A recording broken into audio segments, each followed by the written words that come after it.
Ocala, Gainesville, The Villages, 1370 AM, 96.3 FM, The Source.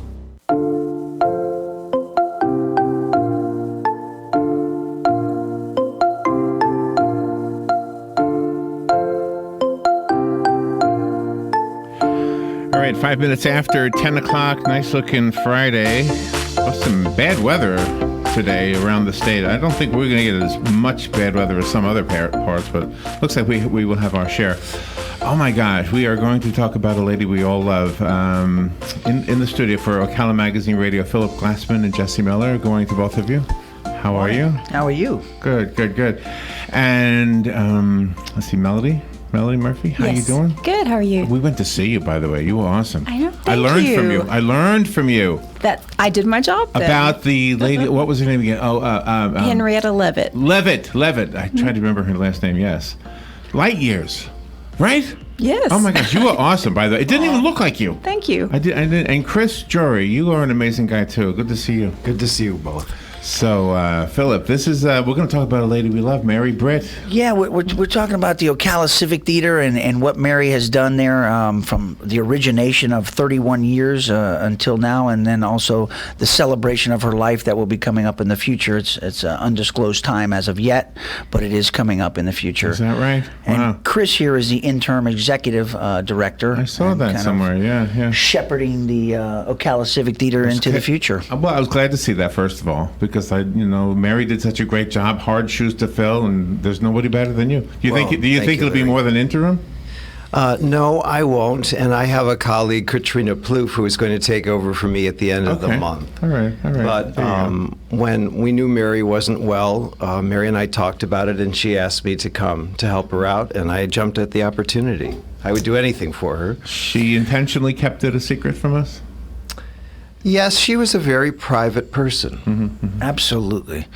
I think that's something we could all, or anyone that knew Mary, that you could never tell her no. If she asked you to do something, it was like your pleasure to assist her and help in her cause. Interesting. Well, because she was so sweet.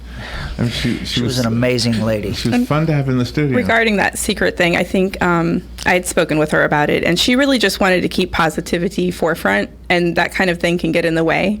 And so that was the reason. It wasn't like, a really private, secretive reason. She just wanted to keep positive. Mm-hmm. I saw a photo that Dave Schlenker posted when he was in a play in that on that stage. Any of you were you ever on that stage, Chris? That small stage? No. The one they knocked down. The rest of you are too young. The one next to Sun Age, yeah. But if I stood on that stage, you wouldn't see my face. That's how small that stage was, very right? Tiny. Yeah, and so Mary was on that stage with him with a golden diaper. Yeah, she was fun. Golden diaper. Yeah, I remember those years. Yeah, I was here. I'm sure if she's listening to us from the other side, she just had a little giggle at that one. I guess that was what year was that? Because that's before my time. I came into the period before when they constructed the theater that's existing now, with 550 seats. Okay. It was sometime in the late 70s, early 80s. It was Kismet, and I think it was supposed to be more of a bikini type thing, Middle Eastern bikini look. But, yeah. Well. Really? Yeah. It was sexy. You didn't see it? I did not see it. I was probably like 6 or 7 years old. She probably hated it, but I bet you the guys in the audience liked it. I bet you Dave liked it. Yeah. So tell me, I mean, we know her as the lady who was in charge of the theater. She was always the one before the audience, before any show started. She was always up there talking to us. And it was at Christmas time that Larry, is it Kiernan? Larry's Yes. last name? He came into the studio. Every Christmas time, Larry and Mary would come in and bring us cookies. Yeah. Just thank you for what you help us with. And then this year... From yours truly. Yeah. Yeah. And this year, Larry came in without Mary. We said, where's Mary? And he said, oh, you don't know? No, we didn't know. So that was why we didn't know. She didn't want us to know. Right? Yeah. Yeah, I don't think she wanted to be remembered by that. And she's like, it's just like Jesse just said, she didn't want that to cloud, the positive things that she still had going on. And, we sponsored an interfaith luncheon at the Hilton for her. And it was probably, 150, 200 people that came out of it. Oh, was that the roast? No, not the road. This was just a charity thing at the Hilton. Oh, okay. But everybody came out. They actually used that roast there as a tribute to her. But there was the most influential people here in town to come out to, and she was just not well enough to even attend that. And it was sad. Oh, really? We didn't want to go to the roast. I know it went down well, everybody, but I always looked at Rose says, oh my gosh, I don't want to participate in that. Not with somebody I like. That was that On Top of the World. Well, it's all in good fun, Larry. I know, but sometimes I got a different outlook on that kind of stuff.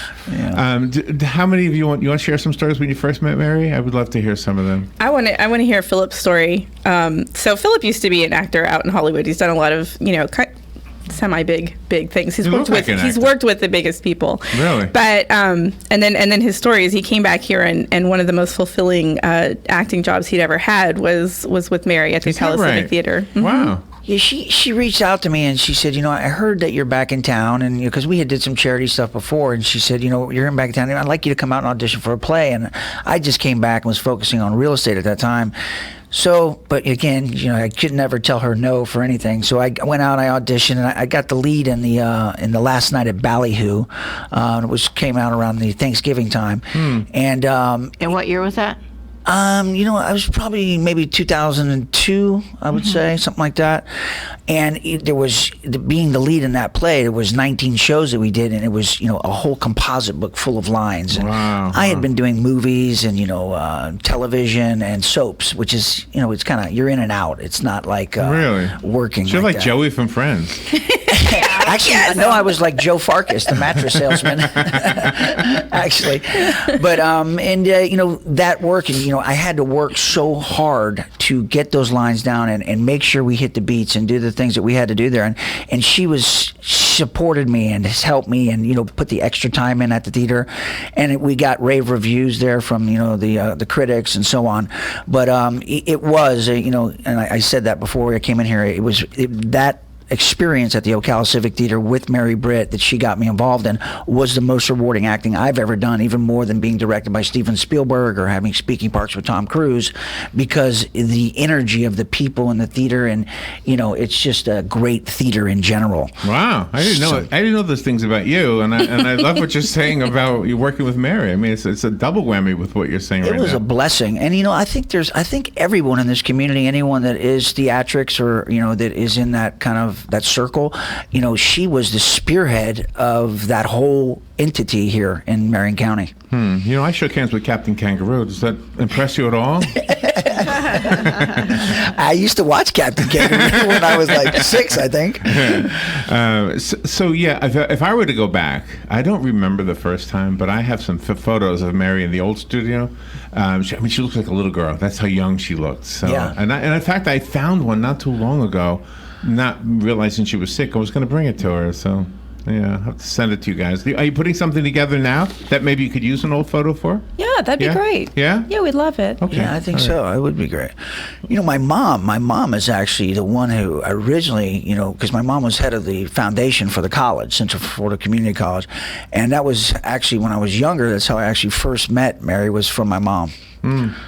So, yeah, good people. Chris, tell me about your time when you first met Mary. 23 years ago, I came for an interview as a guest director, and I was living in Orlando at the time. And Mary and I had set up a 45-minute interview, and we went to the back of the house that exists, the theater now, and we sat there in the back row, and we talked for 2 hours and 15 minutes. Wow.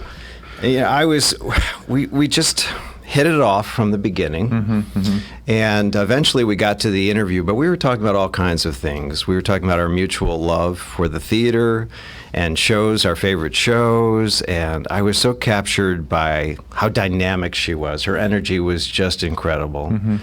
So passionate. I think the passion that she had for the theater and for the arts in general. How much of a hand did she have in the actual plays themselves, in the later years, maybe, is a better way to ask that? The selection of the plays that we do? And even the production of them, I know she was heavily involved with the selection, right? Well, we have a play selection committee, and it's a group of people who, read plays and discuss what would be best suited for our audiences and what would go over well. And she was on the committee, and she went to every meeting and discussed it. So she was involved with that. She would go to some of the later, especially rehearsals, during the rehearsal process before a show opened, and then give feedback to the designers if she felt that something needed to be adjusted or was just working really well.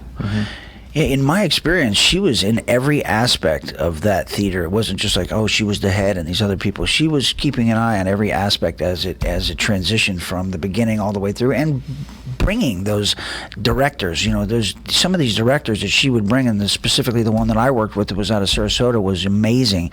But it was not an easy task to get them to come to Ocala, and Mary was able to accomplish that. And I think that's really a lot of her success came from her passion and her drive of being able to accomplish that. I think when you have something as special as the Ocala Civic Theater, the fear that the community has at large is that it's so fragile.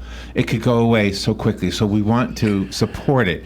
But we only support it when there's good shows. And I think that's the relationship between us and what you all have are talking about today, especially, and have done in the past. Well, and this is my opinion. I'll ask Melody and Chris about this, but other thing Mary did was able to pre-sell her tickets, and the support and the strength. I don't think the theater would ever go away because of the support that she has of the sales of the tickets in advance. Is that correct? I agree with you. It doesn't feel fragile to me. It actually feels like a very strong, robust, rooted organization. Stable. Oh, I wasn't saying it was fragile. I want to correct what I was trying to say. I know what you mean, I was trying to though. say the fear we have is when anything happens in our town, whether it's a restaurant or a radio station or anything that we like, we're afraid because it's not a big town. So you have to have support, and there's only so many of us. Right. And we support things that are good. That's the bottom line. And Mary helped make it really good. She did. She was terrific at increasing awareness in the community about the theater and maintaining our subscription base, which exactly what you're saying is so important. Yeah, right. And making sure that we were always providing top quality entertainment. She was meticulous about that. Up to the last minute. She put everything in place for the continued success of the theater. Jesse, what do we know about her before her time in the theater? What do we know? I do not know a lot. I mean, I've heard some stories. So she and I were friends. My experience with her is less with the main shows and everything, but more in the arts community, and also as a parent, because what the Ocala Civic Theater did with education, with kids, is just amazing. So from her stories to me, she's just, really from college onward, this woman was passionate or obsessed with the theater. I mean, she knew the value. She loved the experience, whether it was set design, which she was doing, I think, before she was directing an actual theater. And so anyway, so from all aspects of it, she loved theater. And I just want to made a couple notes before we came here, but as a parent, like I said, who has had my kids in some theater involved, and I know what kind of great education component the Ocala Civic Theater has. There's research that shows that students who participate in drama programs have a higher achievement than those who don't, like an SAT score 65 points higher, Really? Higher attendance rate in school, higher reading comprehension, their self-esteem and confidence building is obviously remarkable, and they're also people who are more likely to be involved in community activities and stuff like that, community involvement. So the theater is it's really an overall community, society, cultural component. It's not just going to see a fun play or being in a fun play. It's really, I think, an integral part of life and in the way that we have civilization. It always has been. And just so I learned a lot from Mary about, community service and about theater. But also just, I just wanted to point that out about the Ocala Civic Theater, and what I'm wondering also how that's continuing. Like you said, she put everything in place. So what her vision was for the education component, if you guys want to speak about that at all. Well, that was something that Mary was tremendously passionate about, was bringing young people into the theater and keeping them there. Like we do a literacy tour every year where we go into the schools and do dramatic readings of a particular book that I think the library and the theater work together to select it with Marion County Public Schools. We do that. We take a touring show into the schools every year. One of Chris's shows that he wrote a couple of years ago, I Touch the Future, we did that about Krista McAuliffe. We have after-school classes year-round and in the summer, and youth productions. and we want to continue that and grow that even more, because that was something very, very important. Well, Mary was revered in the theatrical community all around the world. Her vision was appreciated. She received numerous awards from everybody, even the highest ones you could get. Throughout the years, she even surrounded herself with people like Bridget Bartlett. She was an award-winning costumer all around the world. She was, jetted here, there, and everywhere. Her Bridget's husband, David, was very influential in our community. She associated herself with Ben Rossi, who was super huge in the entertainment industry here in Florida. And Mary knew the genuine people from the not-so-genuine people.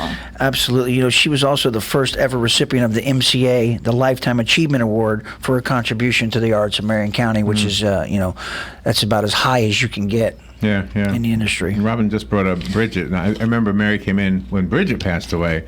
And so we did kind of a similar thing that day with Mary talking about Bridget. So. And Bridget was I worked with her on my play, and she was a pisser, boy. She was like 4'9", and she was pretty amazing. But she was what a history. I would go back there every year, even after I did the play, and I would for Halloween I would get my costumes there, and I basically just would go there just to see Bridget. Is that right? Spend some because you could rent costumes at the Ocala Civic Theater for Halloween or whatever, and the stories that she would tell you and the wealth of knowledge of what she accomplished in her career, in her industry is it's unbelievable. So what I'm noticing, what everybody's saying, is that the contribution that Mary gave to not just to the community, but she became somewhat of a magnet, right? One of the reasons you're there, Chris, obviously, is because of Mary.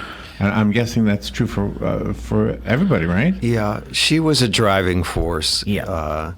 Not only in the community, but just she was the kind of person, if we'd go out together to a restaurant or something, everybody knew Mary. Yeah. And she knew everybody's name. She remembered everybody's name.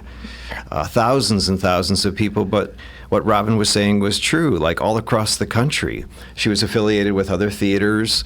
She would love to tell me about her trips to New York. She made many trips to New York, which she planned all herself and acted as the travel agent for like 40 people, booked all the shows, all the tickets, and then she would meet at theaters in New York. They would introduce her to people like Tommy Tune, and she was just thrilled to be there, and they respected her because of what she had accomplished and because of how she presented herself. Absolutely.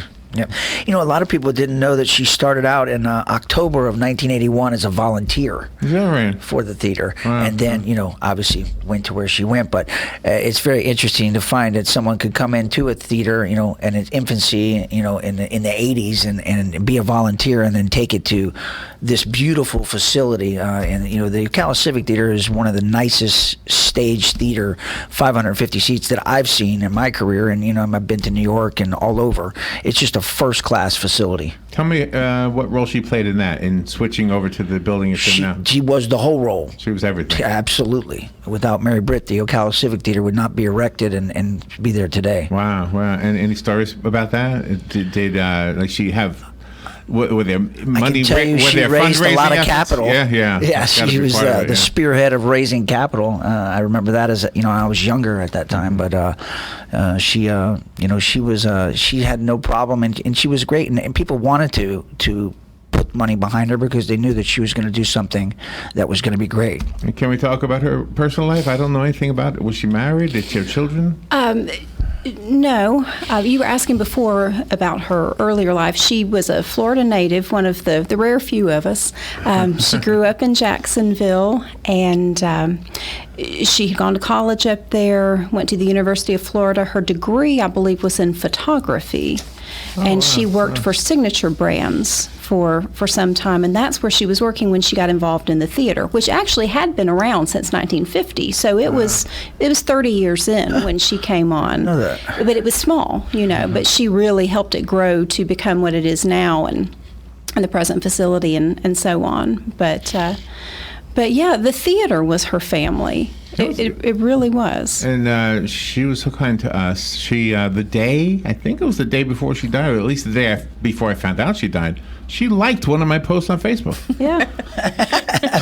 Really? Yeah. So, wow. Yeah, she was wow. It's like, is she? Are we sure this is what we? I mean, I wasn't sure. I thought well, maybe the news is not right. No, and what y'all were saying before is absolutely true. She wanted to keep it private, but simply to keep the focus on the positive. And she was not an attention seeker. She did not want to make it about her at all. The roast that we did, it was difficult to get her to do it, but she knew that it would be something that would be good for the theater.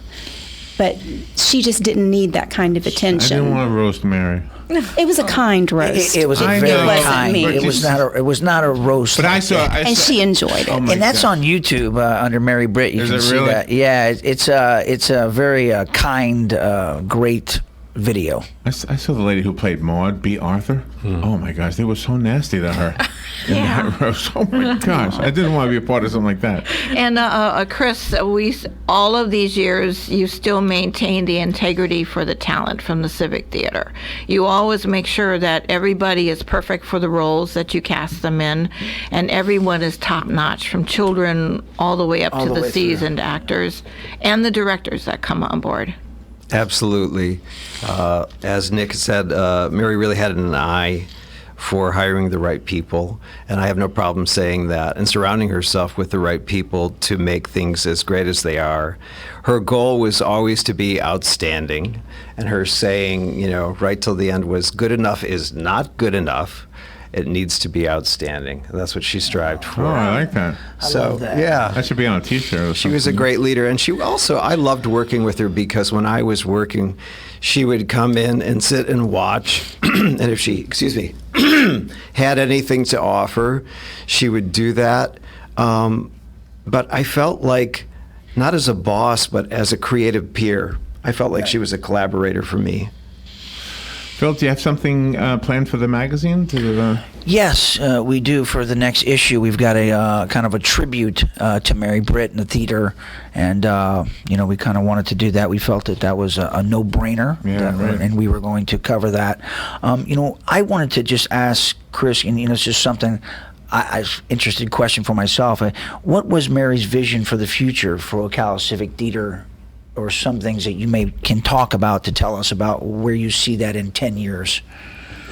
I think we'll continue to grow and prosper. I mean, it was a step-by-step thing, but people probably don't realize that maintaining a facility like that is a day-to-day. You're always making improvements. And of course, most recently we have these beautiful new seats. And if you haven't sat there recently, you should come in and sit, because now it's really comfortable with lots of leg room.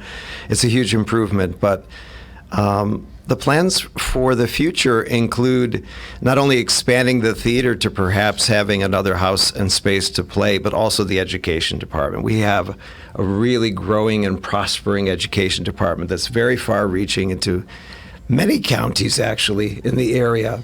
I'm sorry. Go ahead, Melody. Pick it up. I've got a frog in my throat.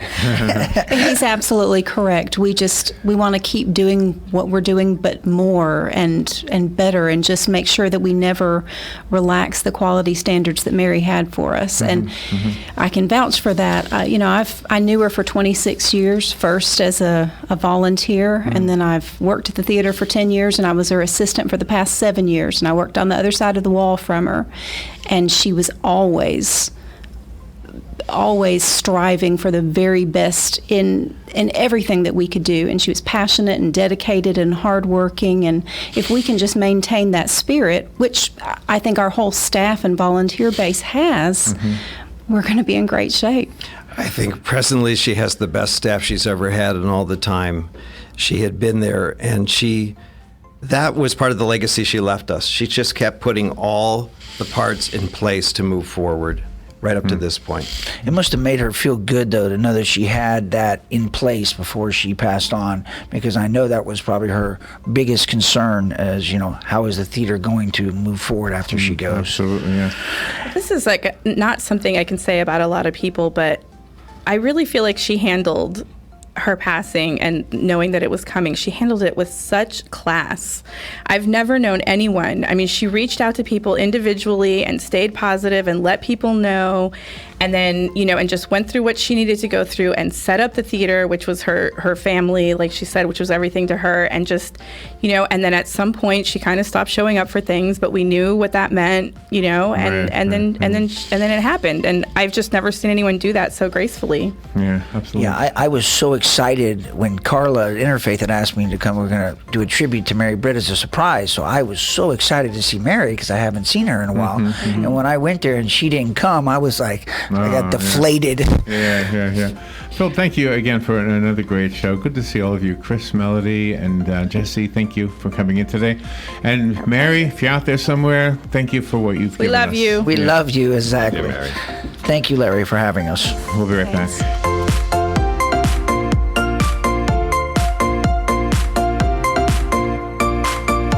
Broadcasting from the Paddock Mall Studios, this is WOCA, Ocala, Gainesville, The Villages, 1370 AM, 96.3 FM, The Source. Here is your 1-minute